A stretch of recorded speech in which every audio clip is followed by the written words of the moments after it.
Adegan pembuka menggambarkan peristiwa bersejarah selama Perang Dunia I pada tahun 1917 yang secara khusus berfokus pada konflik antara Jerman dan Perancis.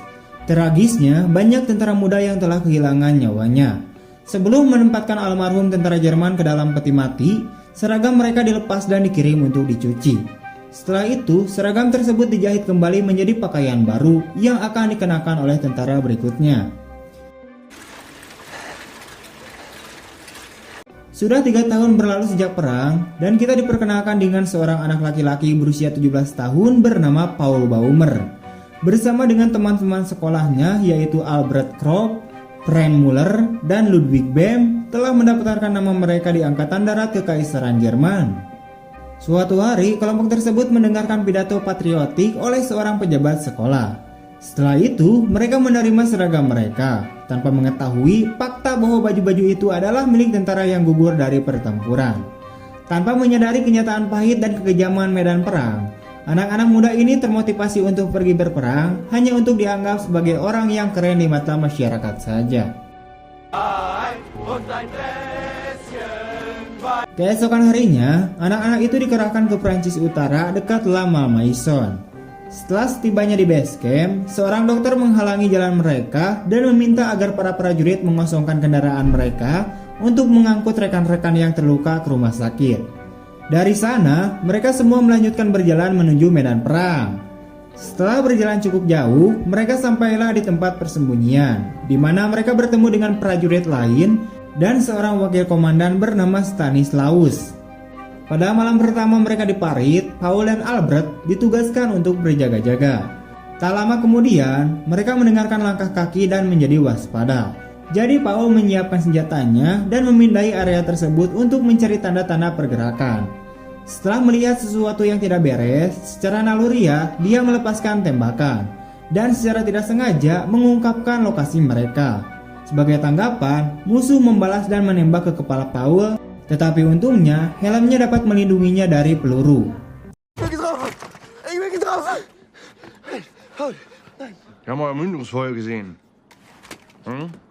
Detik berikutnya, musuh melancarkan serangan brutal, memaksa semua tentara Jerman mencari perlindungan di dalam bunker. Ketika serangan semakin intensif, Paul dan teman-temannya terpaksa bersembunyi karena mereka tidak memiliki persenjataan canggih untuk melawan musuh. Persepsi ideal anak-anak itu tentang perang runtuh saat mereka menghadapi kenyataan yang suram. Sayangnya, karena pemboman yang terus-menerus, bunker pun akhirnya runtuh dan menjebak juga membunuh beberapa tentara di bawah reruntuhan.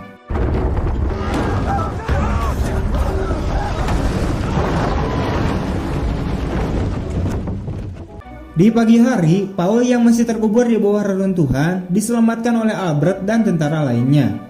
Karena kewalahan dan trauma, Paul pun beristirahat dengan sejenak. Pada saat inilah Stanislaus, seorang pemimpin yang penuh kasih tidak seperti yang lain, menawarkan Paul sepotong roti dan memberitahunya tentang kengerian perang. Tak lama kemudian, Paul diberi tugas mengambil tanda pengenal dari leher para prajurit yang gugur. Ketika melakukan hal itu, ia menemukan tubuh tak bernyawa temannya yaitu Ludwig yang membuatnya menangis.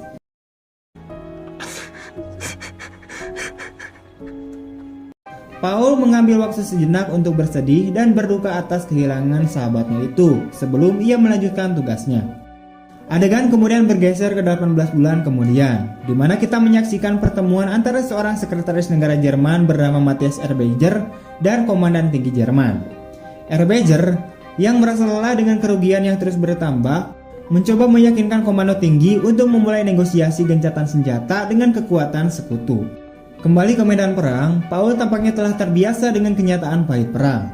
Suatu hari ketika berjalan dengan Stanislaus, mereka menemukan sebuah peternakan kecil di dekat hutan. Keinginan untuk makan sesuatu yang enak setelah sekian lama, mereka pun akhirnya berencana untuk mencuri ternak dari peternakan itu. Stanislaus masuk sementara Paul berjaga di luar. Setelah berhasil mencuri hewan peliharaan, mereka segera melarikan diri dari tempat kejadian. Mereka kemudian kembali ke markas dan memasak makanan yang dicuri. Albert, Frank, dan prajurit lainnya bernama Jaden bergabung dengan mereka dan menikmati makanan yang lezat. Di tengah-tengah itu mereka juga bercanda dan tertawa, menciptakan suasana yang menyenangkan dan melupakan kenyataan pahit perang selama beberapa waktu. Keesokan paginya, mereka melihat 3 wanita lewat. Setelah sekian lama tidak ditemani oleh wanita, mereka terpikat oleh kehadiran mereka. Pran bahkan melangkah lebih jauh dan mendekati para wanita itu, menawarkan diri untuk mengantarkan mereka pulang. Kemudian hari itu, para prajurit menerima surat dari keluarga mereka. Karena Stanislaus buta huruf, ia meminta Paul untuk membacakan surat dari istrinya. Surat itu menggambarkan betapa dia merindukan Stanislaus dan keinginannya agar mereka dapat mengunjungi makam putra mereka bersama-sama. Setelah mendengar hal ini, Stanislaus mengatakan bahwa dia merasa seperti pecundang karena anaknya telah lama sakit dalam waktu yang lama sebelum meninggal. Tetapi dia tidak dapat mengunjungi anaknya bahkan untuk 1 kali pun. Lebih jauh lagi, dia khawatir bahwa dia tidak akan dapat berintegrasi kembali ke dalam masyarakat yang damai. Menurut Stanislaus, janji-janji pemerintah yang menjanjikan gaji yang besar telah menyebab mereka. Tetapi pada kenyataannya, nilai sebenarnya dari upah tersebut tidak ada artinya, terutama mengingat ketidakpastian untuk bertahan hidup sampai perang berakhir. Malam itu juga, Pran kembali ke rekan-rekannya sesama prajurit dan menceritakan pengalamannya dengan para wanita. Dia membuat sapu tangan milik salah satu dari mereka sebagai kenang-kenangan, menawarkannya kepada Paul untuk mengendusnya dan merasakan aroma wanita itu. Keesokan harinya, Paul, Albert, Pran, Stanislaus, dan Jaden ditugaskan untuk menemukan mayat 60 tentara yang jatuh selama serangan baru-baru ini di Prancis dekat rel kereta api ditinggalkan. Saat mencari, Stanislaus mendeteksi jejak gas beracun yang tersisa yang digunakan oleh Prancis sebelumnya. Mencurigai bahwa para tentara tersebut mungkin telah mencari perlindungan di daerah tersebut, kelompok itu memasuki sebuah gudang di dekatnya. Mereka dengan hati-hati mencari di area tersebut dan akhirnya menemukan sebuah ruangan yang berisi mayat-mayat tak bernyawa dari 60 tentara.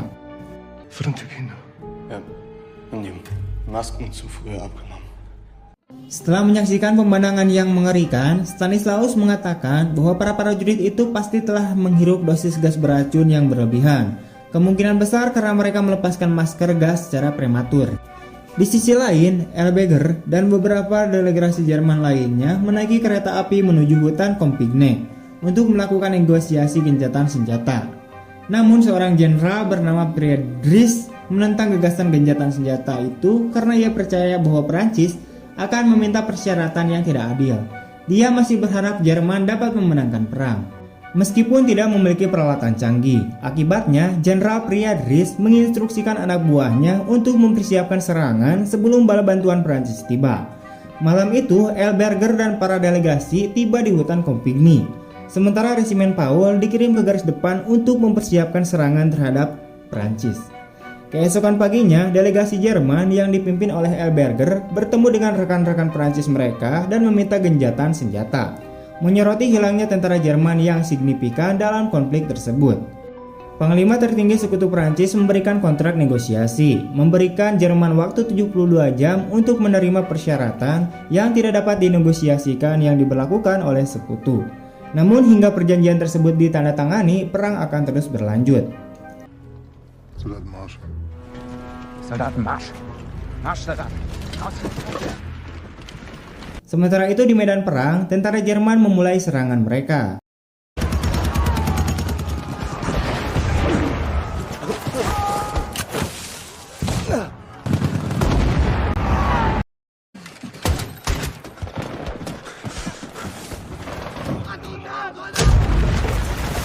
Sayangnya, kemajuan mereka berumur pendek karena mereka menghadapi serangan balik senjata gabungan, dengan Prancis menggunakan tank Saint-Camot untuk mengalahkan pertahanan Jerman.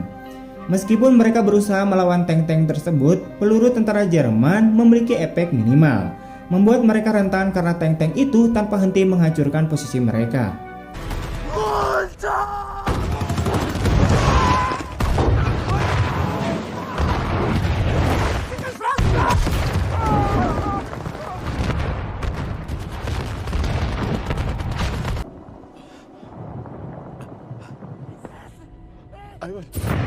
Selain itu, tentara Prancis menggunakan penyembur api canggih untuk membakar musuh-musuh mereka, dan Albert yang malang menjadi salah satu korban kobaran api. Paul menyaksikan pemandangan yang mengerikan ini. mengalami gelombang kepanikan tetapi berhasil terus mundur ke dalam parit mereka. Sesampainya di sana, komandan segera memerintahkan Paul untuk mengumpulkan amunisi sebanyak mungkin dan mundur. Tanpa waktu untuk merenung, Paul buru-buru melakukan apa yang diminta dan mulai berlari menuju tempat yang aman. Namun sayangnya, di tengah perjalanan, dia jatuh ke dalam kawah di daerah tak bertuan yang berbahaya. Sekarang dengan musuh yang mendekat, dia bertindak cepat dan berpura-pura koin. Tapi yang membuatnya kecewa, dia melihat seorang tentara Prancis berdiri di belakangnya siap untuk menembak. Tampaknya Paul akan menemui ajalnya, tetapi saat itu beruntung seorang rekan Jerman tiba di tempat kejadian dan menembak tentara Prancis, menyebabkan dia jatuh ke dalam kawah yang sama.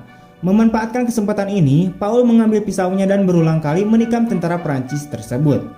Saat Paul menyaksikan matinya perlahan-lahan, dia menjadi diliputi rasa bersalah, jadi dia memohon pengampunan dari tubuh tak bernyawa itu.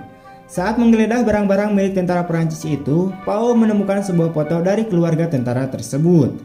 Hal ini hanya menambah rasa bersalah dan dia mulai menangis seperti bayi.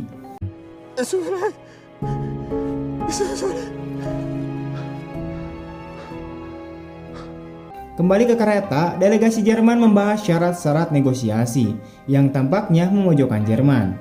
Oleh karena itu, seorang pejabat senior keberatan, menyatakan bahwa penandatanganan perjanjian akan dianggap sebagai menyerah. Dia lebih ingin kalah perang dengan terhormat.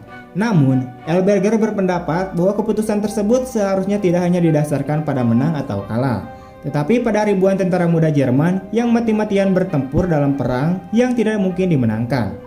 Beberapa jam setelah mengirimkan salinan perjanjian kepada pejabat pemerintah yang lebih tinggi, Elberger menerima instruksi dari Panglima Besar untuk menerima persyaratan sekutu. Setelah itu, delegasi dari kedua negara bertemu untuk negosiasi lebih lanjut. Elberger meyakinkan delegasi Prancis bahwa pemerintah mereka akan melakukan segala upaya untuk memenuhi persyaratan Prancis. Dia bersama dengan dua delegasi Jerman lainnya menandatangani perjanjian gencatan senjata yang akan berlaku pada pukul 11 pagi keesokan harinya. Dengan ini, delegasi Prancis akhirnya menyatakan berakhirnya perang. Di sisi lain, Paul kembali ke pangkalan dan menemukan para prajurit bersukacita atas berakhirnya perang. Di dalam fasilitas medis, ia menemukan Jaden yang terluka parah di bagian kaki. Tampaknya, dia tidak akan pernah bisa berjalan lagi. Jaden kemudian mengeluarkan Shalpren dan mengungkapkan bahwa bocah malang itu juga menyerah pada luka-lukanya dan akhirnya mati. Hancur oleh kehilangan teman-temannya, Paul mengikatkan sapu tangan Pren di lehernya sebagai penghormatan. Dengan berat hati, dia kemudian menuju dapur di mana dia bertemu kembali dengan Stanislaus. Bersama-sama mereka membawakan makanan untuk Jaden dan memberinya sendok dan garpu untuk menggali. Tragisnya, Jaden yang bingung karena lumpuh melakukan hal yang tidak terpikirkan dengan garpu yang sama. Keesokan paginya, berita tentang gencatan senjata resmi sampai ke telinga para tentara di pangkalan camp. Saat Paul terbangun, dia menemukan Stanislaus sedang menatap keluar jendela. Ketika ditanyai, Stanislaus mengungkapkan bahwa hari itu adalah hari yang paling damai sejak dia ikut berperang. Karena untuk pertama kalinya dalam 4 tahun, dia tidak mendengar satupun suara tembakan. Untuk merayakan kebebasan yang baru mereka temukan, kedua sahabat ini memutuskan untuk mencuri dari peternakan sekali lagi. Di sepanjang jalan, Stanislaus dengan penuh semangat mengatakan bahwa ia tidak sabar untuk pulang ke rumah dan memeluk erat istri tercintanya. Setelah beberapa saat berjalan, mereka akhirnya tiba di peternakan. Paul diam-diam masuk ke dalam sementara Stanislaus berjaga-jaga. Paul menemukan beberapa telur bebek dan memasukkannya ke dalam sakunya. Namun saat itu dia ditangkap oleh seorang anak laki-laki yang segera memanggil ayahnya. Menyadari bahwa dia kembali dirampok sehingga dia mengambil pistolnya dan melepaskan tembakan ke arah Paul. Untungnya kedua tentara itu berhasil melarikan diri tanpa cedera dan terluka. Setelah berada pada jarak yang aman, mereka membuka telur dan bergantian memakannya. Saat Stanislaus pergi untuk buang air ke dalam hutan, anak pemilik peternakan tiba-tiba muncul dari belakang mengarahkan senjatanya ke arahnya. Detik berikutnya, Paul mendengar suara tembakan. Jadi dia bergegas menghampiri Stanislaus dan menemukan dia terluka. Peluru tampak menembus bagian kanan perutnya. Ngeri, Paul membawa rekannya yang terluka kembali ke pangkalan untuk mendapatkan bantuan medis. Namun terlepas dari upaya terbaiknya, Stanislaus secara tragis meninggal dunia karena kehilangan banyak darah. Hal ini menghancurkan Paul karena dia sekarang telah menyaksikan kehilangan semua teman-temannya. Perang telah menghancurkannya. Kemudian, semua tentara dipanggil untuk berkumpul di halaman, di mana Jenderal Friedrich menyampaikan berita bahwa mereka akan segera kembali ke rumah dan berkumpul dengan keluarga mereka. Namun yang mengejutkannya, Friedrich didorong oleh keinginannya untuk kemenangan Jerman merenungkan satu serangan terakhir yang akan dimulai pada pukul 10.45 pagi, tepat sebelum gencatan senjata yang dijadwalkan pada pukul 11 pagi. Dia memerintahkan para prajurit untuk merebut wilayah sebelum gencatan senjata berlaku, tanpa menghiraukan potensi jatuhnya korban jiwa. Terlepas dari keberatan mereka, para prajurit dipaksa untuk mematuhi perintah yang lebih tinggi ini.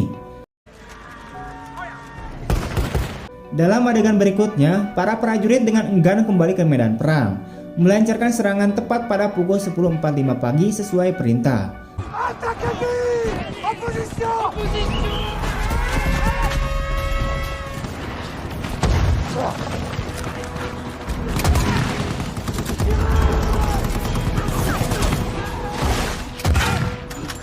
Paul terlibat dalam pertempuran, tanpa henti menghabisi sebanyak mungkin tentara Prancis. Di tengah-tengah kekacauan, Paul datang untuk membantu seorang prajurit muda Jerman.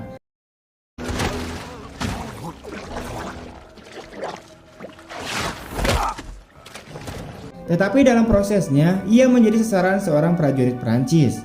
Baik Paul dan tentara Prancis itu jatuh ke dalam bunker. Saat mereka berdiri berhadapan, mereka terdiam sejenak, berharap bahwa jam akan menunjukkan pukul 11. Namun, pertemuan mereka tiba-tiba terputus ketika seorang tentara Prancis lainnya menikam Paul tepat di jantungnya dari belakang.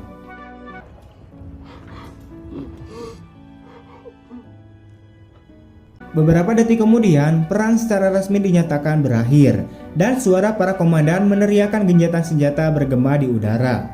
Dengan sisa-sisa tenaganya yang terakhir, Paul tersandung ke parit, menikmati akhir perang, sebelum akhirnya menyerah pada luka-lukanya dan meninggal.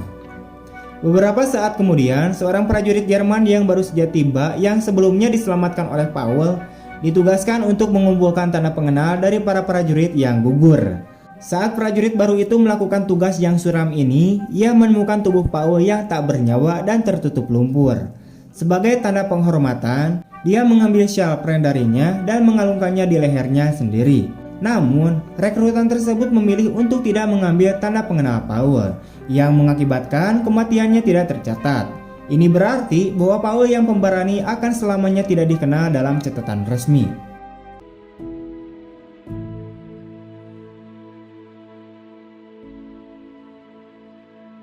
Dan film pun berakhir.